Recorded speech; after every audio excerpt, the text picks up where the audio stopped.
Le Père Goriot, Honoré de Balzac, lu par Équilivre, livre audio.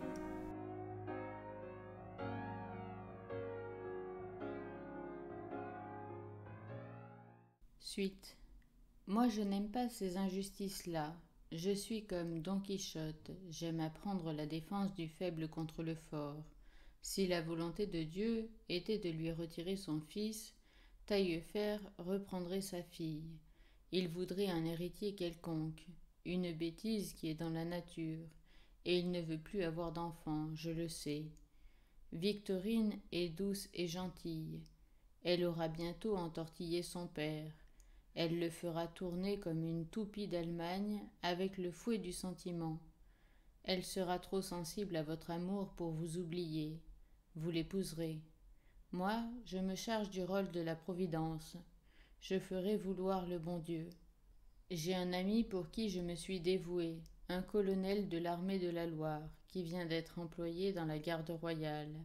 Il écoute mes avis, et s'est fait ultra-royaliste.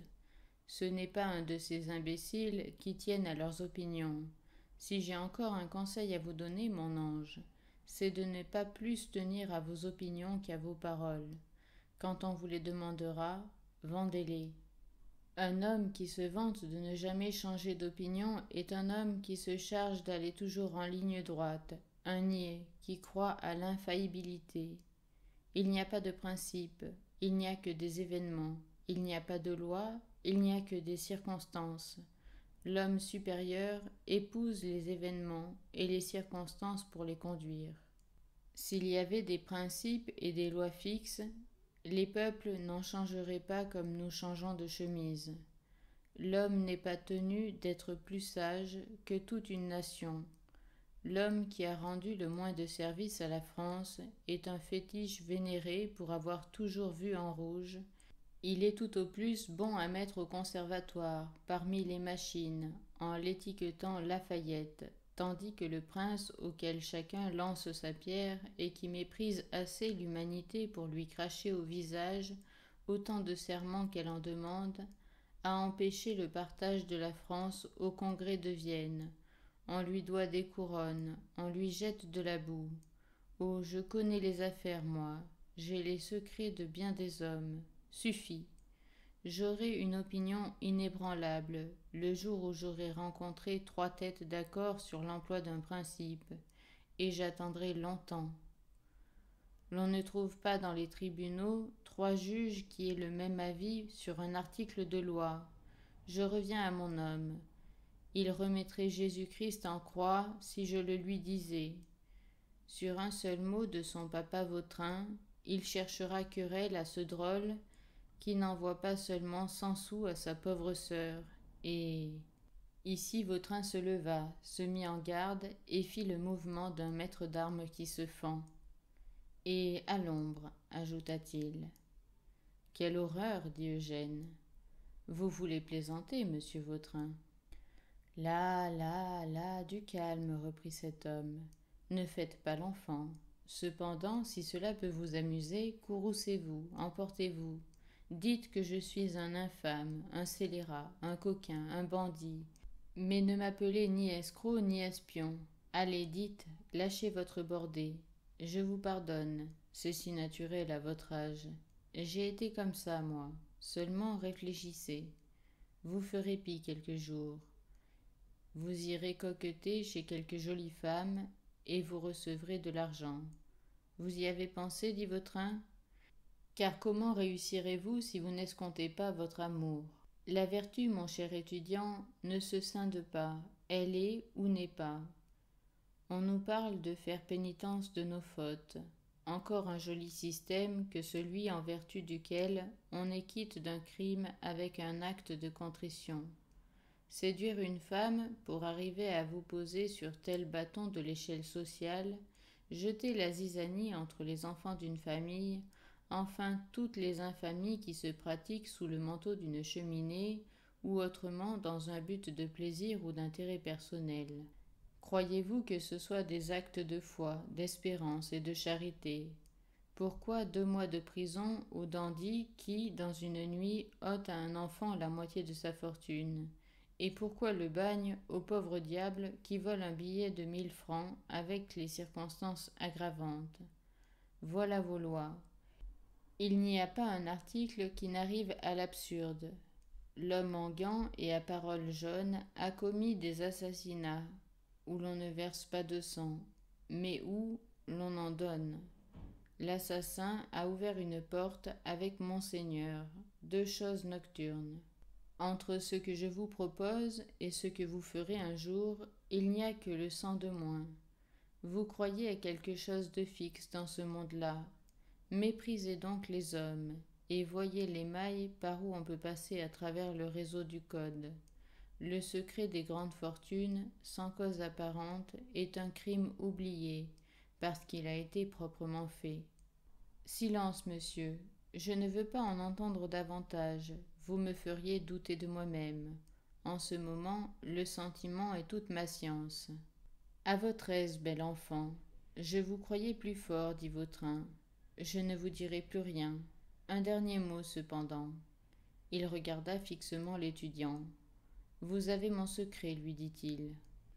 Un jeune homme qui vous refuse saura bien l'oublier. Vous avez bien dit cela, ça me fait plaisir. Un autre, voyez-vous, sera moins scrupuleux. Souvenez-vous de ce que je veux faire pour vous. Je vous donne 15 jours, c'est à prendre ou à laisser. Quelle tête de fer a donc cet homme, se dit Rastignac en voyant Vautrin s'en aller tranquillement, sa canne sous le bras. Il m'a dit crûment ce que madame de Beauséant me disait en y mettant les formes. Il me déchirait le cœur avec des griffes d'acier. Pourquoi veux-je aller chez madame de Nucingen? Il a deviné mes motifs aussitôt que je les ai conçus. En 2 mots, ce brigand m'a dit plus de choses sur la vertu que ne m'en ont dit les hommes et les livres. Si la vertu ne souffre pas de capitulation, j'ai donc volé mes sœurs, dit-il en jetant le sac sur la table. Il s'assit et resta là plongé dans une étourdissante méditation. Être fidèle à la vertu, martyr sublime. Bah, tout le monde croit à la vertu, mais qui est vertueux? Les peuples ont la liberté pour idole. Mais où est sur la terre un peuple libre? Ma jeunesse est encore bleue comme un ciel sans nuages. Vouloir être grand ou riche, n'est-ce pas se résoudre à mentir, plier, ramper, se redresser, flatter, dissimuler? N'est-ce pas consentir à se faire le valet de ceux qui ont menti, plié, rampé? Avant d'être leurs complices, il faut les servir. Eh bien non. Je veux travailler noblement, saintement. Je veux travailler jour et nuit, ne devoir ma fortune qu'à mon labeur. Ce sera la plus lente des fortunes. Mais chaque jour ma tête reposera sur mon oreiller sans une pensée mauvaise. Qu'y a-t-il de plus beau que de contempler sa vie et de la trouver pure comme un lys? Moi et la vie, nous sommes comme un jeune homme et sa fiancée. Vautrin m'a fait voir ce qui arrive après 10 ans de mariage. Diable, ma tête se perd. Je ne veux penser à rien. Le cœur est un bon guide.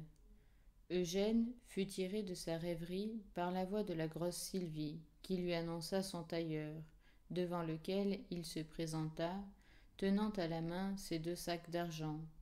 Et il ne fut pas fâché de cette circonstance. Quand il eut essayé ses habits du soir, il remit sa nouvelle toilette du matin, qui le métamorphosait complètement. « Je vaux bien monsieur de Treilles, se dit-il. Enfin, j'ai l'air d'un gentilhomme. »« Monsieur, dit le père Goriot en entrant chez Eugène, vous m'avez demandé si je connaissais les maisons où va madame de Nucingen. Oui. Eh bien, elle va lundi prochain au bal du maréchal de Carigliano. Si vous pouvez y être, vous me direz si mes 2 filles se sont bien amusées, comment elles seront mises, enfin tout. Comment avez-vous su cela, mon bon père Goriot? Dit Eugène, en le faisant asseoir à son feu. Sa femme de chambre me l'a dit. Je sais tout ce qu'elles font par Thérèse et par Constance, reprit-il d'un air joyeux. Le vieillard ressemblait à un amant encore assez jeune pour être heureux d'un stratagème qui le met en communication avec sa maîtresse sans qu'elle puisse s'en douter. Vous les verrez, vous. dit-il en exprimant avec naïveté une douloureuse envie. Je ne sais pas, répondit Eugène. Je vais aller chez madame de Beauséant, lui demander si elle peut me présenter à la maréchale. Eugène pensait avec une sorte de joie intérieure à se montrer chez la vicomtesse, mis comme il le serait désormais. Ce que les moralistes nomment les abîmes du cœur humain sont uniquement les décevantes pensées, les involontaires mouvements de l'intérêt personnel. Ces péripéties, le sujet de tant de déclamations, ces retours soudains, sont des calculs faits au profit de nos jouissances. En se voyant bien mis, bien ganté, bien botté, Rastignac oublia sa vertueuse résolution. La jeunesse n'ose pas se regarder au miroir de la conscience quand elle verse du côté de l'injustice, tandis que l'âge mûr s'y est vu. Là gît toute la différence entre les deux phases de la vie.